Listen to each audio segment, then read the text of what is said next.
मुख्यमंत्री योगी आदित्यनाथ ने गोरखपुर में अखंड ज्योति को प्रज्वलित किया।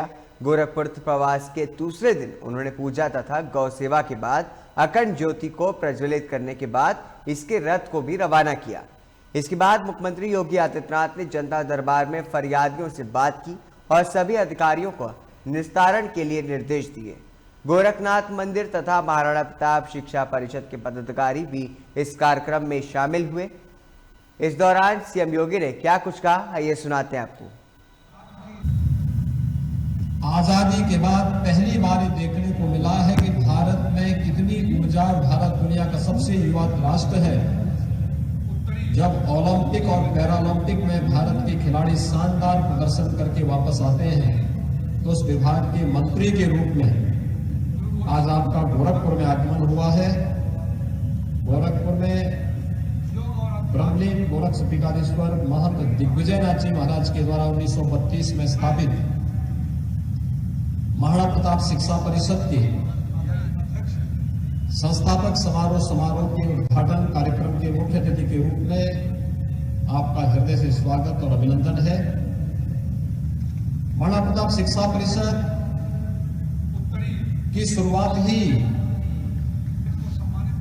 1932 में इस उद्देश्य से हुई थी। कहते हैं उस समय महंत दिग्विजयनाथ जी युवा थे। उनकी कुल आयु उस समय 36-37 वर्ष रही होगी और उस उम्र में जब वह देश की आजादी के आंदोलन के साथ जुड़े हुए थे, बहुत नजदीक से जुड़े हुए थे, उस समय जब उन्हें पता लगा कि उनके स्कूली गुरु को उस समय इसलिए स्कूल से बर्खास्त कर दिया गया क्योंकि उन्होंने देश की आजादी के लिए कुछ आह्वान किया था और उस अभियान के साथ जुड़े थे, तो उन्हें स्कूल से शासन ने बर्खास्त कर दिया।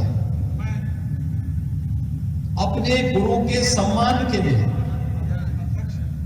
उन्होंने जिस स्कूल की स्थापना की वही स्कूल आज महाराणा प्रताप इंटर कॉलेज है, जिसमें 5000 से अधिक बच्चे वर्तमान में भी अध्ययन कर रहे हैं। और वही स्कूल महाराणा प्रताप शिक्षा परिषद की नींव पड़ी, जिस महाराणा प्रताप शिक्षा परिषद में आज लगभग 50 संस्थाएं शिक्षा के लिए, स्वास्थ्य के लिए, सेवा के विभिन्न प्रकल्पों के साथ जुड़ करके समाज और राष्ट्र निर्माण के केंद्र और प्रदेश सरकार के आह्वान के साथ अपने आप को जुड़े हुए हैं। महंत दिग्विजयनाथ जी महाराज के द्वारा स्थापित और ब्रह्मलीन गोरक्षपीठाधीश्वर महंत अभेद्यनाथ जी महाराज के द्वारा पल्वित पोषित महाराणा प्रताप शिक्षा परिषद अपनी इन सभी संस्थाओं के उन्नयन के लिए, इसमें अध्ययनरत छात्र छात्राओं, यहां पर शिक्षणोत्तर कर्मचारी, यहां के आचार्यगण, प्रधानाचार्य और प्राचार्यगण, ये सभी लोग मिलकर के न केवल अपने कैंपस में बल्कि उसके बाहर भी